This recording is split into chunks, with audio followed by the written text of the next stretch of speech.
Good afternoon, everybody. Good evening, wherever you're here from.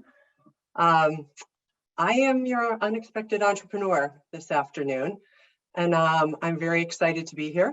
I'm very excited to have speak at this conference. I have never done this before, so I know I'm with a lot of friendlies, and I've been watching this most of today, and it's been just amazing. I hope that I am able to keep up the high caliber and the professionalism and all the great content that's been shared so far. Anyway, to get started, so when I submitted my application to speak at this conference several months ago, it was, as I said, the first time I've ever done this. And I was thrilled. I was so excited and amazed at where I am in my career. I had been spending a lot of time mentoring some other women, and I thought this is a great way for me to share what I'm doing.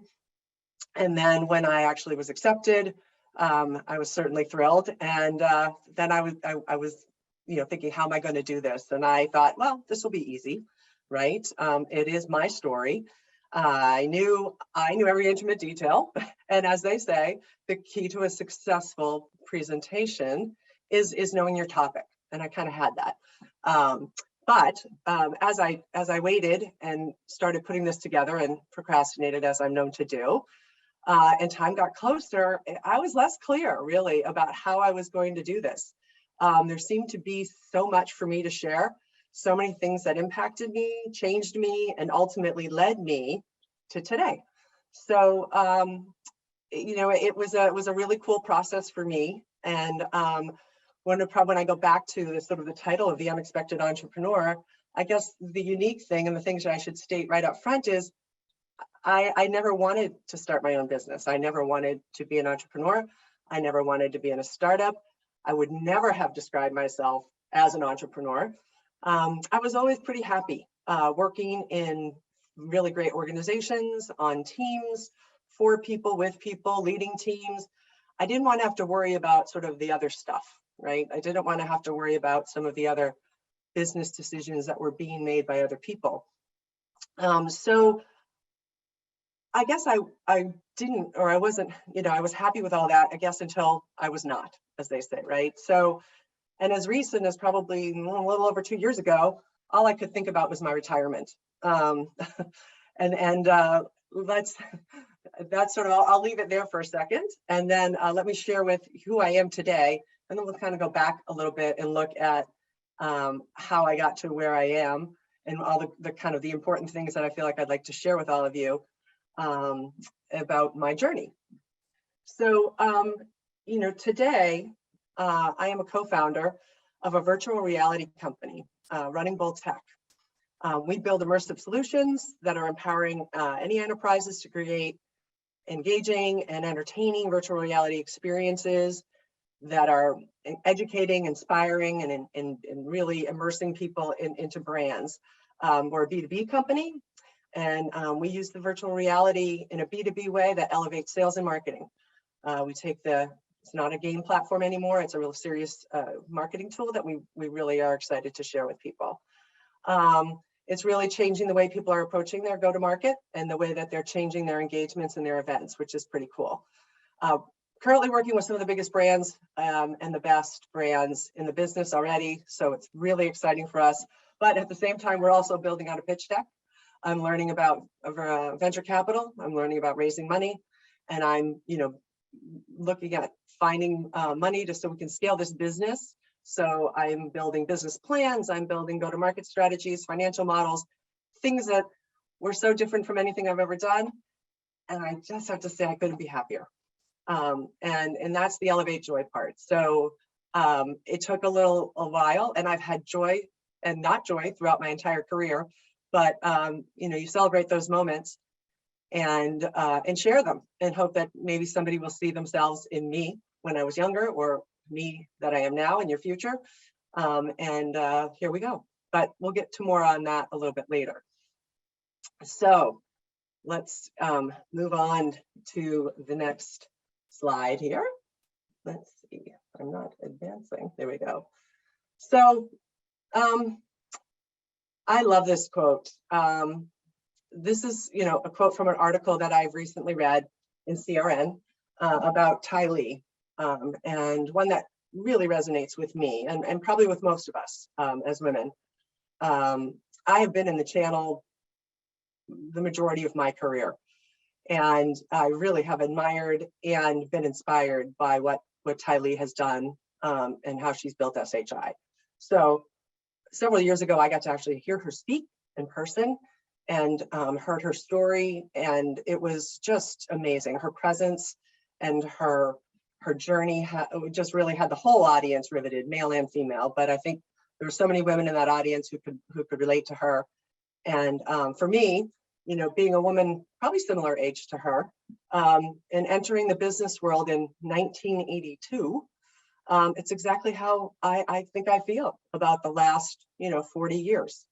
So anyway, when I choke a little bit when I say 40 years, because number one, I have a cold and I apologize for that. But second of all, I just can't believe it's been 40 years. I mean, I think if you all saw my face when I actually did the math and realized that 1982 was actually 40 years ago, it would have been, it was pretty entertaining. In my head, I feel like I'm only 40. But then again, I am not.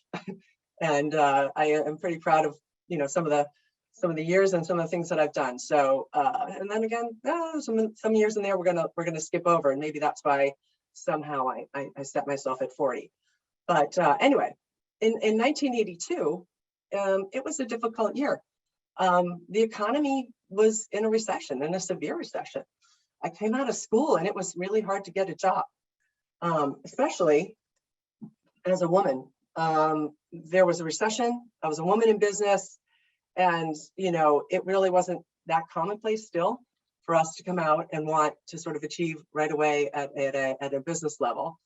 I wanted to enter a business in sales and marketing. My problem was I was asked to take a typing test at every interview that I went to, which really didn't go over well with me. I was really adamant that I didn't want to take a typing test. I was there to be taken seriously. And I think in my head, I also knew that the gentleman who was coming in after me was probably not going to be asked to take a typing test. But anyway, that being said, I grin and bear it. You learn and you move on, right? So anyway, I went on to 1982, and just to sort of give you a sense of really what that inflation looked like, and I mean what the recession looked like and what the year looked like, I just found some of these really cool stats, and I think it's just a little bit interesting when I went to look at these. I feel like that we're sort of in the crazy times that we're in now. Like this, interest rates were well over 10%, which is something we haven't ever seen. We see that some of these things were really crazy, but they weren't so bad. And we got through this, and we're going to get through through what we're going through now, and things will come out fine. And I think that's what sort of gave me a sense of, hey, we survived this recession. We're gonna all make it through the next one and come out better. What I also, was happening in the 80s was the first desktop computer was being sold. That was the first year, I think it was 1980, 81, that IBM came out with their desktop. There were so many software companies that were born in the 80s and also died probably in the early 90s. So many of these brands had come and gone. It was crazy. There were some things that, there's some names that I grew up with in the, as we call them, computers, in the computer industry, that I thought would never die, and that I always thought someday I would work for, they're no longer. They employed thousands and thousands of people. Like, I don't know if anybody remembers Lang. It was right here in my backyard. I'm outside of Boston. Compaq, Gateway, all these people. And anyway, so that's where 1982 was, where I sort of launched into my career. So let's go back to the college graduate. 1982. This is sort of what I've looked like. I don't know if there's probably a few of you out there chuckling. I know Jerry's chuckling. This is sort of how we all looked. We came out of college. We all had our suit. Mine was actually navy blue and not gray. I couldn't find a picture, but I had the suit, the white shirt, the little red tie, and the white hose. The white pantyhose. Why did we wear those? But we did.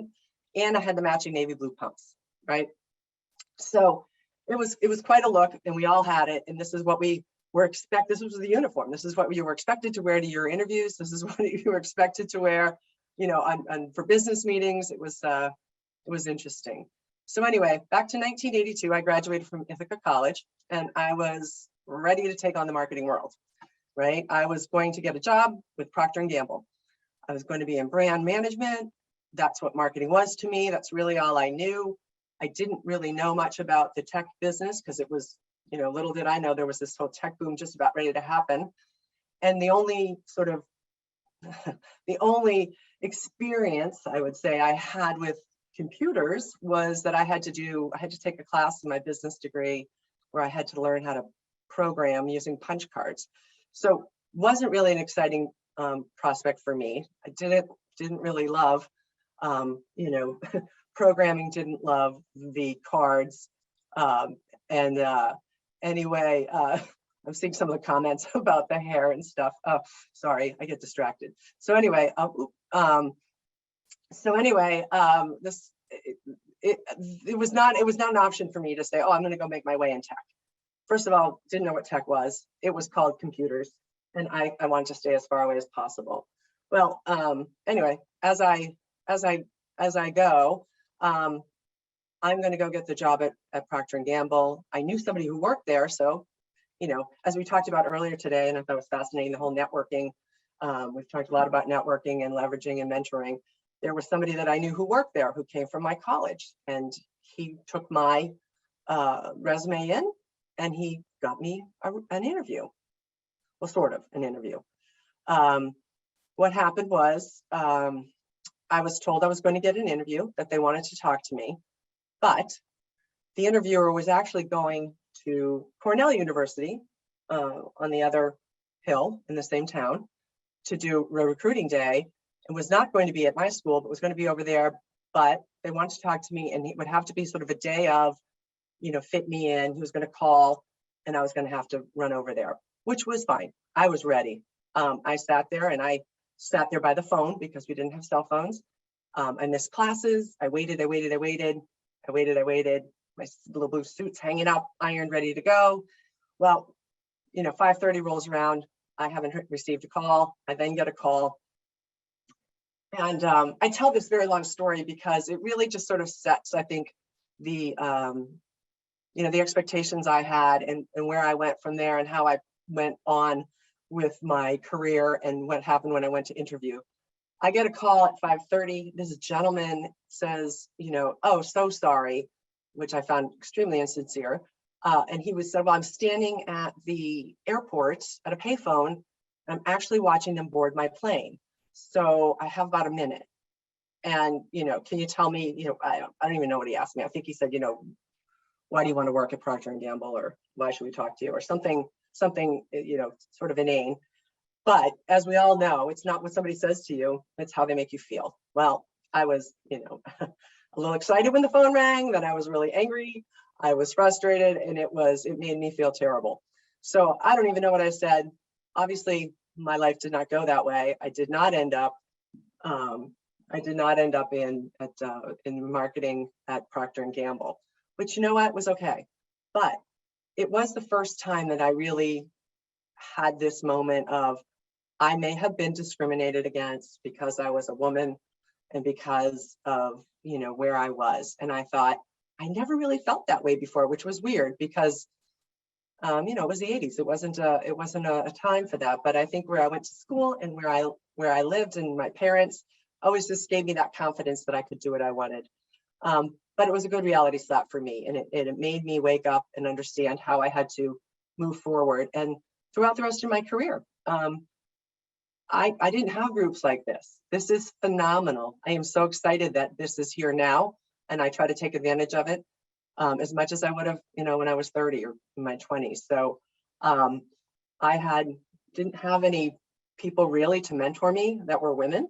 And I think this is a really a neat thing to do. So anyway, I'd love to tell you all the details about my career, you know, for the next 30 years or 40 years of my career, but I'm not sure that you all want to hear that. But I do want to, sort of, how did I get from there to now, right?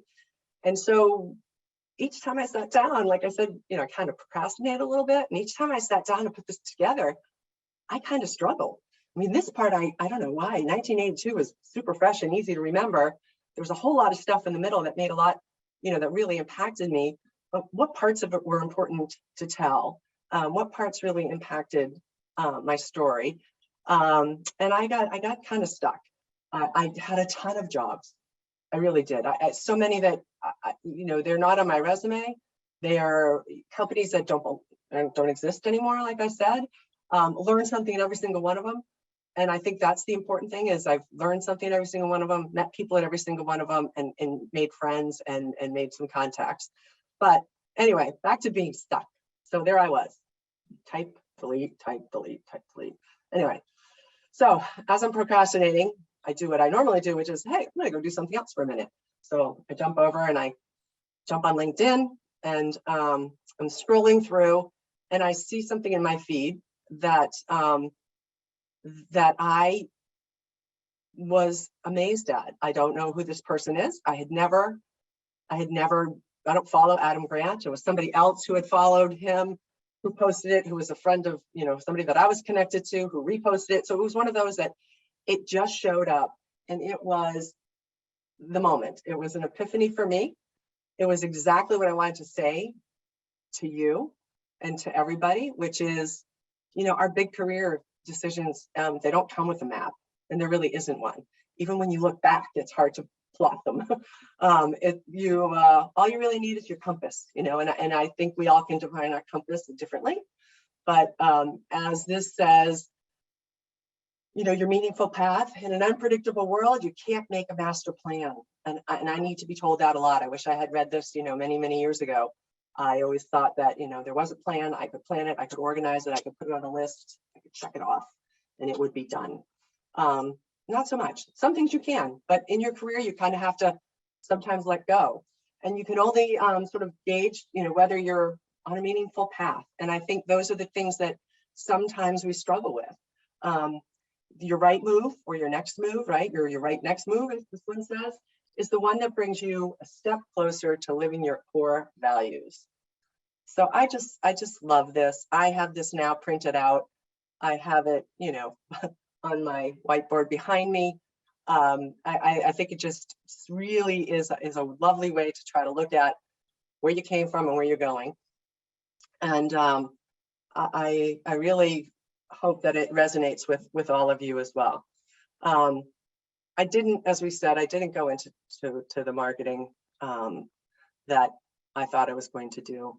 I ended up taking 6 months to find a job in 1982. It was a long haul. And actually, I did end up as a receptionist. I ended up at a startup company, a technical startup company, which was so weird to me. My friends were hysterical. They're like, "You're working in computers?" Because I was the one who didn't like computers. But I wanted a job.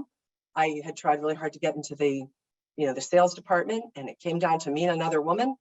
And she was a fresh grad too. She got the job. She and I, at first, she was my adversary. I was so mad, but within several weeks, we were best friends and still are, and we're in each other's wedding. So things do change, and things are great. But that was one of those experiences where I landed at a receptionist in a startup, and so nobody knew how to do anything. We were running by the seat of our pants. We had a parent company that sort of owned us out in California, but they were a publishing company. So people would come to me and ask me, how do we ship this? How do we get pens? How do we do this? So I worked tirelessly to learn how to get things done. And I think it was one of the most absolute valuable things that I have had to do in my career. I go back to that all the time. I feel like that's where I am a little bit now. I think that, that's it's sort of an important thing to remember, is that everybody has a role, and everybody, makes something tick when you start it from small and even in large. And it really gave me respect for exactly what everybody had to do in a company. I did go on to, of course, make my first sale at the receptionist board, as they say, at the front desk. Went on to sales and sort of launched myself into my technology career, and went on to actually, I have to tell you this. I sold a the product was an Apple. It was for the Apple III, and it was $2,999 for a piece of software on an Apple III. That was my first foray into tech. So if you can sell that, I feel like I was good to go. Anyway, so my own career path, as I said, looks like this: a little squirrely, a little curvy. There were some side trips, detours, whatever you want to put on there. But as the quote says, all you need to know is your compass. You need to know kind of what your compass is, and I think that changes a little bit for me. This is my compass, my core values. This is my family now. It was funny. I of course have a million pictures that I thought I should share of what drives me and what drives me today, supports me today, and what drove my decisions all along. And I had my oldest daughter had gotten married recently. I thought, oh, we have this very beautiful picture of all of us all dressed up, but and very happy. But this one to me is one of my all-time favorites. This was just taken at Christmas time. I have these two adult daughters who chose to spend the day at home with us and skating. We all went skating for the day.